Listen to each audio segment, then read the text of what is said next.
ನಿಜವಾಗ್ಲೂ ಪತ್ರಿಕೋದ್ಯಮ ಇರೋದು ಸಣ್ಣ ಪತ್ರಕರ್ತರ ಹತ್ರ, ಜಿಲ್ಲಾ ಪತ್ರಕರ್ತರ ಹತ್ರ. ಯಾಕೆಂದ್ರೆ ಅವ್ರಿಗೆ ಕನಿಷ್ಠ ಸ್ವಾತಂತ್ರ್ಯ ಇದೆ.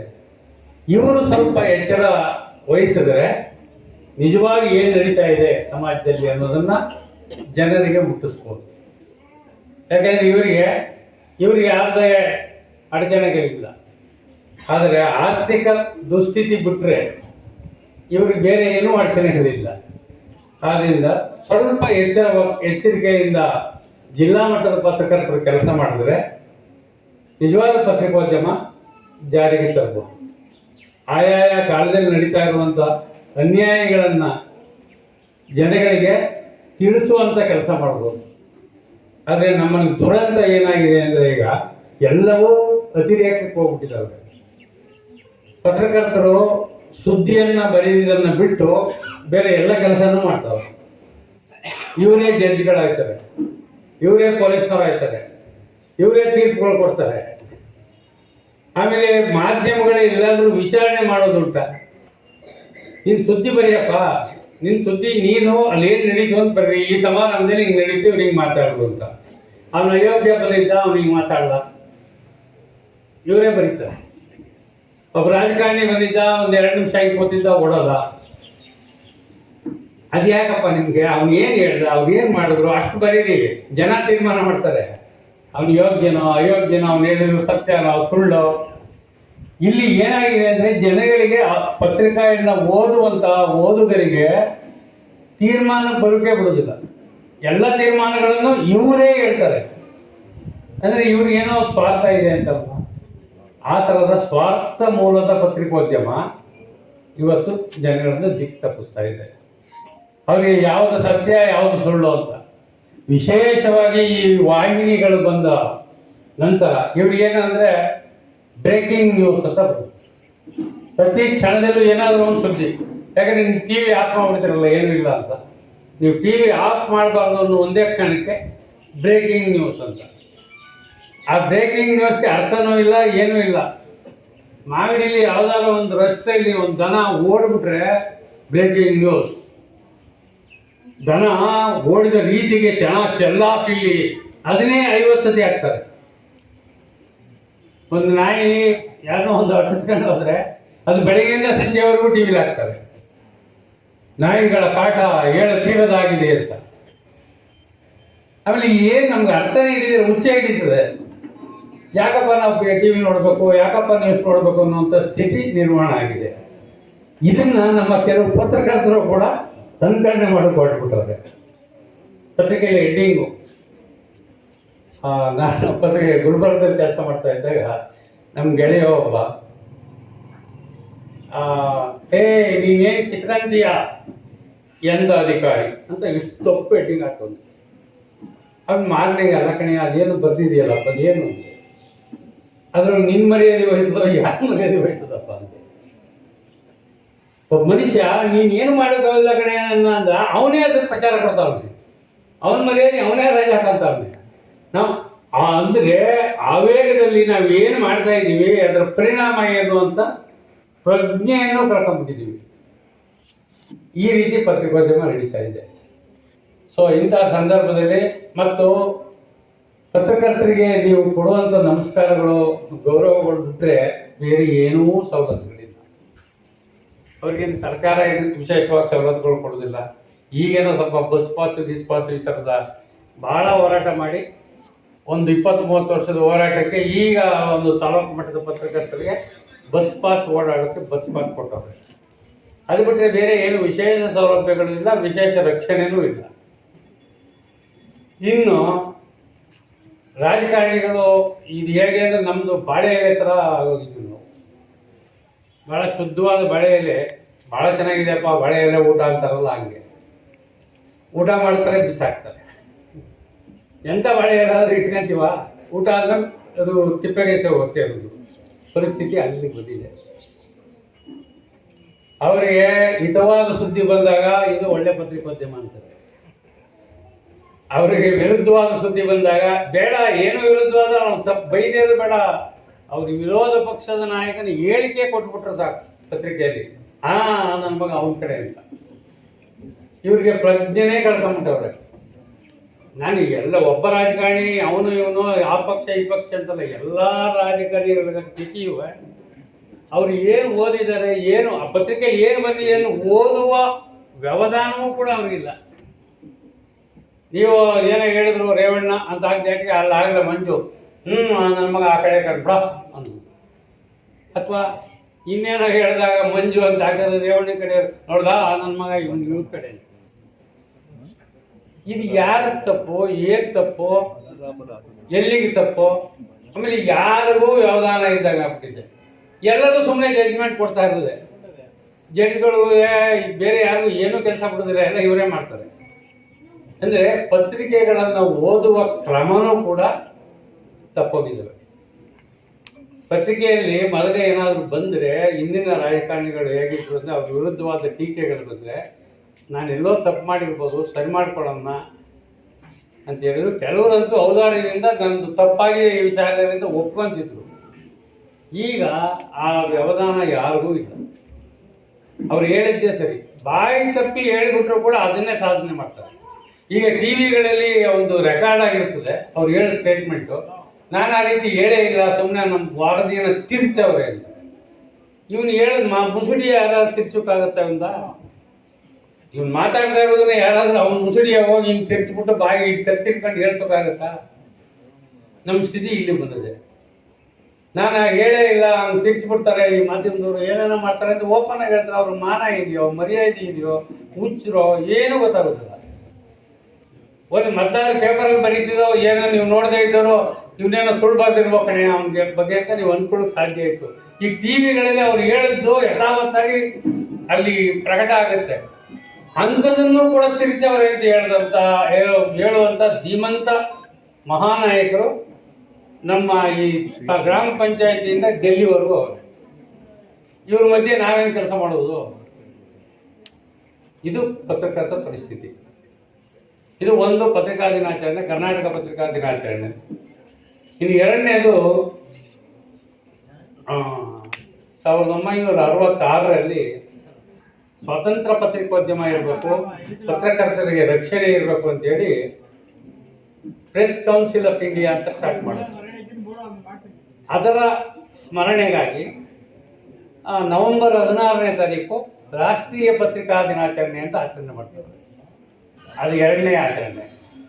ಇನ್ನು ಮೂರನೇದು ಆಫ್ರಿಕಾದ ಪತ್ರಕರ್ತರು 1993ರಲ್ಲಿ ವಿಶ್ವದಲ್ಲೆಲ್ಲ ಮುಕ್ತ ಮತ್ತು ಸ್ವಾತಂತ್ರ್ಯ ಪತ್ರಿಕೋದ್ಯಮ ಇರಬೇಕು, ಇದರಿಂದ ಮಾತ್ರ ನಾವು ಸತ್ಯವನ್ನು ಜನಗಳಿಗೆ ತಿಳಿಸೋಕೆ ಸಾಧ್ಯ ಆಗುತ್ತೆ ಮತ್ತು ಅಭಿವೃದ್ಧಿಗೆ ಪರವಾದಂಥ ಪತ್ರಿಕೋದ್ಯಮವನ್ನು ಮಾಡೋಕ್ಕೆ ಸಾಧ್ಯ ಆಗುತ್ತೆ, ಅನ್ಯಾಯಗಳನ್ನು ಕನಿಷ್ಠ ಮಟ್ಟದಲ್ಲಿ ತಡೆಯಕ್ಕೆ ಸಾಧ್ಯ ಆಗುತ್ತೆ ಅಂತೇಳಿ ಆಫ್ರಿಕನ್ ಪತ್ರಕರ್ತರು ಒಂದು ರೆಸಲ್ಯೂಷನ್ ಪಾಸ್ ಮಾಡ್ತಾರೆ. ಆ ರೆಸಲ್ಯೂಷನ್ನ ವಿಶ್ವ ಸಂಸ್ಥೆಯಲ್ಲಿ ಅನುಮೋದನೆ ಮಾಡ್ತಾರೆ. ಅನುಮೋದನೆ ಮಾಡಿ ಆವಾಗಿಂದ ವಿಶ್ವ ಪತ್ರಿಕಾ ಸ್ವಾತಂತ್ರ್ಯ ದಿನಾಚರಣೆ ಅಂತೇಳಿ ಮೇ 3ನೇ ತಾರೀಕು ಆಚರಣೆ ಮಾಡ್ಕೊಂಡು ಬರ್ತಾ ಇದ್ದಾರೆ. ಇದು ಪತ್ರಿಕೆಯ ಸ್ವಾತಂತ್ರ್ಯ ಮತ್ತು ಪತ್ರಕರ್ತರ ರಕ್ಷಣೆ ಇದೆಲ್ಲ. ಆ ದಿವಸ ವಿಶ್ವದಲ್ಲಿ ಎಲ್ಲೆಲ್ಲಿ ಪತ್ರಕರ್ತರ ಮೇಲೆ ದೌರ್ಜನ್ಯ ಆಗಿರ್ತದೆ, ಆ ಇಂದಿನ ಪತ್ರಿಕಾ ದಿನಾಚರಣೆಯಿಂದ ಆ ದಿನದವರೆಗೆ ಅವರೆಲ್ಲರನ್ನು ಸ್ಮರಣೆ ಮಾಡ್ತಾರೆ. ಪತ್ರಿಕಾಲಯಗಳ ಮೇಲೆ ನಡೆದಂಥ ದಾಳಿಗಳು, ಪತ್ರಕರ್ತರ ಮೇಲೆ ಆದಂಥ ದಾಳಿಗಳು, ಈ ದಾಳಿಗಳಲ್ಲಿ ಸತ್ತಂಥ ಪತ್ರಕರ್ತರು, ಇದನ್ನೆಲ್ಲವನ್ನು ಸ್ಮರಿಸುವಂತಹ ವಿಶ್ವ ಪತ್ರಿಕಾ ಸ್ವಾತಂತ್ರ್ಯ ದಿನಾಚರಣೆಯನ್ನು ಮೇ 3ನೇ ತಾರೀಕು ಆಚರಣೆ ಮಾಡ್ತಾರೆ. ಇವು 3 ಆಚರಣೆಗಳು ನಮ್ಮ ಪತ್ರಕರ್ತರ ಬಳಗದಲ್ಲಿ ಇದ್ದಾವೆ. ಇನ್ನು ಸ್ವಾತಂತ್ರ್ಯ ನಿಜವಾಗ್ಲೂ ನಮಗಿದೆಯಾ ಅನ್ನೋದ್ರಲ್ಲಿ ಈಗ ಪತ್ರಿಕಾ ಮಾಲೀಕತ್ವದ ಮೇಲೆ ಹೋಗ್ತಾ ಇದೆ. ಇನ್ನು ನಮ್ಮನ್ನು ನಾವು ಏನು ಮಾಡ್ಕೋಬೇಕು? ನನ್ನ ಪ್ರಕಾರ ನೀವು ಸತ್ಯ ಹೇಳೋಕ್ಕಾಗದೇ ಇದ್ರೆ ಸುಮ್ಮನಾದ್ರೂ ಇರ್ಬೋದಲ್ಲ. ಸುಳ್ಳನ್ನ ಯಾಕೆ ವೈಭವೀಕರಿಸ್ತೀರಿ? ಈಗ ರೇವಣ್ಣ ಈಗ ಮಾತಾಡಿದ್ರು ಅಂತ ಬರೆಯೋದು ಒಂದು ಸತ್ಯ, ರೇವಣ್ಣನಂತ ಧೀಮಂತ ನಾಯಕ ಹೀಗೆ ಹೇಳಿದ್ರು ಅಂತ ಬರೆಯೋದು ಸುಳ್ಳು. ಅವರು ಧೀಮಂತನೋ ಧೀಮಂತ ಅಲ್ವೋ ಅಂತ ಜನ ತೀರ್ಮಾನ ಮಾಡಬೇಕು. ಅದು ಅವರ ಕ್ರಿಯೆಗಳಿಂದ ಜನಗಳಿಗೆ ಅರ್ಥ ಆಗುತ್ತೆ. ಅವರು ಸಾರ್ವಜನಿಕ ಜೀವನದಲ್ಲಿ ಜನಗಳಿಗಾಗಿ ಏನು ಮಾಡಿದ್ದಾರೆ, ಅದು ನಿಜವಾಗಲೂ ಕೂಡ ಜನಗಳು ತಲುಪ್ತಾ ಇದೆಯಾ? ಈಗ ಅವರು ಪಂಚ ಗ್ಯಾರಂಟಿ ಯೋಜನೆಗಳ ಅನುಷ್ಠಾನದ ರಾಜ್ಯ ಮಟ್ಟದ ಅಧ್ಯಕ್ಷರು. ಇವರಿಗೆ ಬಹುಶಃ ಕರ್ನಾಟಕದಲ್ಲಿ ಅವ್ರು ಇರಬೇಕಾಗಿತ್ತು. ಹೆಚ್ಚು ಸಂಬಳ ತಗೋತಾ ಇರುವಂಥ ಸಾರ್ವಜನಿಕ ತೆಗೆದಿದ್ದೇವೆ. ಮುಖ್ಯಮಂತ್ರಿಗಿಂತ ಜಾಸ್ತಿ ಸಂಬಳ ಇದೆ ಇವರಿಗೆ. ಈಗ ಅನುಷ್ಠಾನದಲ್ಲಿ ಕೋಟ್ಯಾಂತರ ರೂಪಾಯಿ ಮಿಸ್ಯೂಸ್ ಆಗಿದೆ ಅಂತ ಹೇಳಿ ಪ್ರಕರಣ ಈಚೆ ಬಂದಿದೆ. ಈ ಅಧ್ಯಕ್ಷರು ಏನು ಮಾಡ್ತಾ ಇದ್ರು? ಇವ್ರ ಕರ್ತವ್ಯ ಲೋಪ ಅಲ್ವದು? ಅದಕ್ಕಾಗಿ ನಿಮ್ಮನ್ನ ಅಧ್ಯಕ್ಷರು ಮಾಡಿ ಮುಖ್ಯಮಂತ್ರಿಗಿಂತ ಜಾಸ್ತಿ ಸಂಬಳ ಕೊಟ್ಟು ಇಟ್ಕೊಂಡಿದ್ದಾರೆ ಕರ್ನಾಟಕಕ್ಕೆ. ನಮ್ಮ ಸ್ಥಿತಿ ಇಲ್ಲಿ ಬಂದಿದೆ. ಇದನ್ನು ಯಾರು ಕೇಳ್ತೀರಿ? ಪಾಪ ಅವರೊಬ್ಬರೇ ಏನು ಮಾಡೋಕ್ಕಾಗೋದಿಲ್ಲ. ಒಂದೇ ಅಕೌಂಟ್ಗೆ ಕೋಟಿಗಟ್ಟಲೆ ಹಣ ಹೆಂಗೆ ಹೋಗುತ್ತೆ? ಯಾವುದೋ ಒಬ್ಬ ಹೆಣ್ಮಗಳ ಅಕೌಂಟ್ಗೆ ಕೋಟಿಗಟ್ಟಲೆ ಹಣ ಹೋಗ್ತದೆ ಅಂದ್ರೆ ಹೆಂಗೆ? ಆಮೇಲೆ ಅದ್ರ ಬಗ್ಗೆ ಯಾರು ಮಾತಾಡ್ತಾ ಇಲ್ಲ, ಕೇಳಿಸ್ಕೊತಾ ಇಲ್ಲ. ಈಗ ನಾವು ನಿಲ್ಲಿಸ್ತೀವಿ ಅಂದರೂ ಇಲ್ಲ, ಅದು ಹೆಸರು ಕೊಡೋದು ಅಂತ ಬೇರೆಯವ್ರು ಬಬ್ಬೆ ಆಗ್ತಾರೆ. ಅಲ್ಲಿ ಜನತಾ JDS ಅವರು ನಿಲ್ಸು ಕೊಡೋದು ಅಂತಾರೆ, BJP ಅವರು ನಿಲ್ಸು ಕೊಡೋದು ಅಂತಾರೆ. ಇದು ನಿಲ್ಲಿಸ್ತಾ ಇದ್ರೆ ಎಲ್ಲಿಗೆ ಹೋಗ್ಬೇಕಪ್ಪ? ಇದೇನು ಒಳ್ಳೆ ನೀರಾ? ಸರ್ಕಾರದ ಹಣ, ತೆರಿಗೆ ಹಣ, ಇದು ನಿಮ್ಮೆಲ್ಲರ ಹಣ. ನಮ್ಮ ಬಾಯಿಗೆಲ್ಲ ಕುಕ್ಕೆ ಹಾಕ್ಬಿಟ್ಟು ಇಲ್ಲಿ ಕೊಡ್ತಾ ಇರೋ ಹಣ ಇದು ಎಲ್ಲಿಗೆ ಹೋಯ್ತಾ ಇದೆ ಅಂತ ಅನ್ನೋದಾದ್ರು ಗೊತ್ತಾಗ್ಬಾರ್ದಲ್ವಾ? ನಾವು ಈ ಜನಪ್ರಿಯ ಯೋಜನೆಗಳನ್ನ ಜಾರಿಗೊಳಿಸೋದು ಬಹಳ ಸುಲಭ, ಪ್ರಕಟಣೆ ಮಾಡೋದು. ಅದನ್ನ ಕ್ರಮಬದ್ಧವಾಗಿ ಜಾರಿ ಮಾಡೋದಿದೆಯಲ್ಲ, ಅದು ನಿಜವಾಗಿ ರಾಜಕಾರಣಿಗಳ ಅವರ ಇಚ್ಛಾಶಕ್ತಿ, ಅವರ ಸಾಮರ್ಥ್ಯ ಎಲ್ಲವನ್ನು ಪರೀಕ್ಷೆ ಮಾಡ್ತದೆ. ಈಗ ಒಂದು ಊರಿನಲ್ಲಿ ಎಷ್ಟು ಜನ ಯಜಮಾನಿರಿದ್ದಾರೆ ಅಂತ ಕಂಟಿನ್ಯೂ ಆ ಊರಿನಲ್ಲಿ ಗೊತ್ತಾಗೋದಿಲ್ವೇನಪ್ಪ? ಎಷ್ಟು ಮನೆ ಇದಾವೆ ಅಂತ ಗೊತ್ತಾದ್ರೆ ಆ ಮನೆ ಲೆಕ್ಕ ಇಲ್ವೇ? ಎಲ್ಲ ಡಿವೈಡ್ ಆಗಿದ್ರೆ ಒಂದು 10% ಜಾಸ್ತಿ ಅಂತ ಇಟ್ಕೊಳ್ರಪ್ಪ. 150 ಮನೆ ಇದ್ರೆ ಊರಲ್ಲಿ ಇನ್ನೊಂದು 10% ಅಂದರೆ ಒಂದು 15 ಜನ, ಒಂದು 20 ಜನ ಜಾಸ್ತಿ ಸೇರಿಸ್ಕೊಳ್ಳಿ. 170 ಜನ ಹೆಣ್ಮಕ್ಳಿಗೆ ಗೃಹಲಕ್ಷ್ಮಿ ಯೋಜನೆ ಹೋಯ್ತಾ ಇದೆ ಅಂದರೆ ಅರ್ಥ. 300 ಹೋಯ್ತಾ ಇದೆ ಅಂದರೆ ಅವ್ರಿಗೆ ಏನೋ ಗೋಲ್ಮಾಲ್ ನಡೀತಾ ಇದೆ ಅಂತ ಅಲ್ವಾ? ಅಷ್ಟನ್ನ ಪರೀಕ್ಷೆ ಮಾಡ್ಕೊಳ್ಳೋಕೆ ಇವರು 5 ವರ್ಷ ಬೇಕಾಯ್ತಾ? ಒಬ್ಬ ಗ್ರಾಮ ಸಹಾಯಕರು, ಗ್ರಾಮ ಲೆಕ್ಕಿಗರು, ಇವ್ರು ಯಾರ್ಯಾರೋ ಇದಾರಲ್ಲ, ಕಂದಾಯ ಇಲಾಖೆ ಅಧಿಕಾರಿಗಳಿದ್ದಾರೆ, ಬೇರೆ ಬೇರೆ ಇಲಾಖೆಗಳ ಅಧಿಕಾರಿಗಳಿದ್ದಾರೆ, ಅವರಿಂದ ಮಾಹಿತಿ ತರಿಸ್ಕೊತಾ ಇಲ್ವೇ ಗೌರ್ಮೆಂಟು? ಆಮೇಲೆ ಇವರು ವಿರೋಧ ಪಕ್ಷದಲ್ಲಿರೋರು ಇಂಥವನ್ನ ಮಾತಾಡೋದು ಇಲ್ವಲ್ಲ. ಇವ್ರಿಗೇನಾಗಿದೆ? ಅವ್ರು ತಪ್ಪು ಮಾಡ್ತಾರೆ ಅನ್ನೋದು ಕೇಳೋಕೆ ವಿರೋಧ ಪಕ್ಷಗಳಿರೋದು. ಇಂಥ ವಿಚಾರಗಳನ್ನ ಯಾಕೆ ಅವರು ನೀವು ಬಿಟ್ಟು ಕೊಡಬೇಡಿ ಅಂತಾರೆ? ಅನ್ಯಾಯವಾಗಿ ಹೋಗ್ತಾ ಇದೆ ಅಂತ ಅನ್ನೋದನ್ನ ಕಂಡಿಡಿಗೆ ಕಾಯ್ತಾ ಇಲ್ಲ ಕೈಲಿ. ಇವ್ರಿಗೂ ಊಟದ ಕಾರ್ ಕೊಟ್ಟವ್ರೆ, ಇವ್ರಿಗೂ ಸರ್ಕಾರದ ಫೆಸಿಲಿಟಿ ಕೊಟ್ಟವ್ರೆ. ವಿರೋಧ ಪಕ್ಷದ ನಾಯಕರು ಏನ್ ಮಾಡ್ತಾವ್ರೆ? ಅವರಾದ್ರೂ ನೋಡ್ಬೋದಲ್ಲ. ಅದರ ಅರ್ಥ ಏನು ಅಂದ್ರೆ ಎಲ್ಲರೂ ಕೂಡ ಅವರವರ ಕರ್ತವ್ಯಗಳನ್ನ ಬಿಟ್ಟು ಕೇವಲ ರಾಜಕೀಯ ಪುಡಾರಿಗಳಾಗುತ್ತೆ. ಅವ್ರನ್ನ ಇವ್ರು ಬೈಕಂತಿರ್ತಾರೆ, ಇವರು ಅವ್ರು ಬೈಕಂತಿರ್ತಾರೆ. ಈ ಮಧ್ಯೆ ನಾವು ಪತ್ರಕರ್ತರು ಏನ್ ಮಾಡಬೇಕು? ನೀವು ಅನುಷ್ಠಾನದ ಬಗ್ಗೆ ಏನಾದ್ರು ಬರೆದ್ರೆ ರೇವಣಿಗೆ ಬೇಜಾರಾಗುತ್ತೆ. ನೋಡಪ್ಪ, ನನ್ನ ಮೇಲೆ ಹೇಳ್ತಾರೆ ಹಿಂಗೆ ಅಂತ. ಆದರೆ ವ್ಯವಸ್ಥೆ ಹಂಗಾಗಿದೆ. ನಿಮ್ಮನ್ನ ರಾಜ್ಯಕ್ಕೆ ಅಧ್ಯಕ್ಷರು ಮಾಡಿದಾಗ ನಿಮ್ಗೆ ಹೊಣೆಗಾರಿಕೆ ಆಗುತ್ತದು. ಅದು ಎಲ್ಲೋಯ್ತು, ಏನು ಮಾಡ್ತು ಅಂತ ಅನ್ನೋದನ್ನ ಕನಿಷ್ಠ ಮಾತಾಡಿ ಇದುವರೆಗೂ ಅವರೆಲ್ಲೂ ಒಂದು ಸ್ಟೇಟ್ಮೆಂಟ್ ಕೊಟ್ಟಿಲ್ಲ ಇದು ಹೆಂಗಾಗಿದೆ ಅಂತ. ಆಮೇಲೆ ಈ ಸರ್ಕಾರ ಅದು ಪೂರ್ತಿ ಈಗ ಹೊಸದಾಗಿ ಸರ್ಕಾರ ಬದಲಾವಣೆ ಆಗಿದೆ, ನಮಗೆ ಗೊತ್ತಿಲ್ಲ. ಅದಕ್ಕೆ ನಾವು ನಿಲ್ಲಿಸ್ಬಿಟ್ಟು ಚೆಕ್ ಮಾಡ್ತಾ ಇದ್ವಿ. ಆಯ್ತಪ್ಪ, ನಿಲ್ಲಿಸ್ಬಿಟ್ಟು ಚೆಕ್ ಮಾಡು. ಓದದ್ದು ಎಲ್ಲಿಗೆ ಅದು ಹೇಳು. ಎಷ್ಟು ದುಡ್ಡು ಹೋಗಿದೆ ಹೇಳು ನಮ್ದು. ಆಮೇಲೆ ಎಲೆಕ್ಷನ್ ಇನ್ನು 2 ತಿಂಗಳು 3 ತಿಂಗಳು ದುಡ್ಡು ನಿಲ್ಸ್ಕೊಂಡ್ಬಿಡುದು. ಯಾವ್ದಾರ ಎಲೆಕ್ಷನ್ ಅನೌನ್ಸ್ ಆದಕ್ಕೆ ಒಟ್ಟಿಗೆ ದುಡ್ಡು ಹಾಕ್ಬಿಡುದು. ಭಿಕಾರಿಗಳನ್ನು ಸೃಷ್ಟಿ ಮಾಡಿ ಬಿಸಾಕ್ಬಿಟ್ಟವ್ರೆ. ಮಾನ, ಮರ್ಯಾದೆ, ಆತ್ಮಗೌರವ ಎಲ್ಲವನ್ನೂ ಮಾರ್ಕೊಳ್ಳೋದು. ಆಮೇಲೆ ಬಸ್ಗಳಲ್ಲಿ ಏನಾಗಿದೆ, ವಯಸ್ಸಿನ ತಾರತಮ್ಯವೂ ಇಲ್ಲ. ಮುದುಕೀರ್ಗಾರು ಅವಕಾಶ ಕೊಡೋದಿಲ್ಲ, ಎಳೆದು ಬಿಸಾಕ್ತಾರೆ ಜುಟ್ಟು ಹಿಡ್ಕೊಂಡು. ಆಮೇಲೆ ಯಾವ ದೇವ್ರ ಹತ್ರ ಮನೇಲೇ ದೇವ್ರು ಮಾಡೋದಿಲ್ಲ ಇವರು. ಏನ್ ದೇವಸ್ಥಾನಕ್ಕೆ ಓದುತ್ತೆ ಇವ್ರ ಆತ್ಮಗೌರವ ಇದು ಬೇಡ, ನಮ್ಗೆ ಇದು ಬೇಡಪ್ಪ, ನಿಮ್ ಬಿಟ್ಟು ಬಸ್ಸು ಬೇಡ, ನನ್ಗೆ ಏನು ಬೇಡ ಅಂತ ಒಂದಷ್ಟು ಜನ ಯಾರಾದ್ರೂ ಒಂದು ಸಿರಿವಂತ ಮಹಿಳೆಯರು ಹೇಳಿದ್ರಲ್ಲ, ಈ ರಾಜ್ಯದ ಉಚ್ಚ ಮುಖ್ಯಮಂತ್ರಿ ನಿನ್ನ ಹೆಡ್ತಿಗೋ ಮದುವಪ್ಪ, ನಿನ್ನ ಹೆಡ್ತಿಗೋ ನನ್ನ ಹೆಡ್ತಿಗೋ, ಇವ್ರು ಹೆಡ್ತಿರಿ ಯಾವ ತರ ಬಸ್ ಹತ್ತಿದ್ದಾರೆ ಎಷ್ಟು ಮೀಟರ್ ಹೊಡಿಬೇಕ್ರಿ ಇವ್ರಿಗೆ.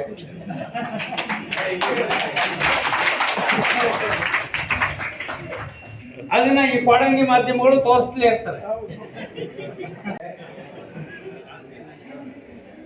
ರೈತ ಸಂಘದ ವಿಚಾರದಲ್ಲಿ ನಾನು ಆರಂಭದಿಂದ ರೈತ ಸಂಘದ ಜೊತೆಗಿದ್ದವನು. ನನ್ನ ವಿದ್ಯಾರ್ಥಿ ಜೀವನದಲ್ಲೇ ರೈತ ಸಂಘದ ಪ್ರೊಫೆಸರ್ ನಂಜುಂಡಸ್ವಾಮಿ ಅವರು ಕಬ್ಬು ಬೆಳೆಗಾರರ ಸಂಘ ಹುಟ್ಟಾಕತ್ತಾವಿಂದನೂ ರೈತ ಸಂಘದ ಜೊತೆಲಿದ್ದರು. ಅದರಿಂದ ರೈತರ ಸ್ಥಿತಿಗತಿನ ಹೇಳುದು ಎಲ್ಲ ಬರೆದ್ರೆ ಎಲ್ಲ ಒಂದೇ ಒಂದು ಉದಾಹರಣೆ ಹೇಳ್ತೀನಿ. ರಾಜ್ಯದಲ್ಲಿ ಎಲ್ಲ ಕಡೆ ರೈತರು, ನಾನು ಆತ್ಮಹತ್ಯೆ ಬಗ್ಗೆ ಬರೆದಾಗ ಎಸ್.ಎಂ. ಕೃಷ್ಣ ಅವರು ಬಾರಾಟ ಮಾಡಿದ್ರು. ಸೋಮನಹಳ್ಳಿ ಮನೆயின் ಮಗ ಬಾರಾಟ ಮಾಡ್ಕೊಂಡು ಬಂದಿದ್ದ. ಆತ್ಮಹತ್ಯೆ ಕಾನೂನು ಪ್ರಕಾರ ಅಪರಾಧ.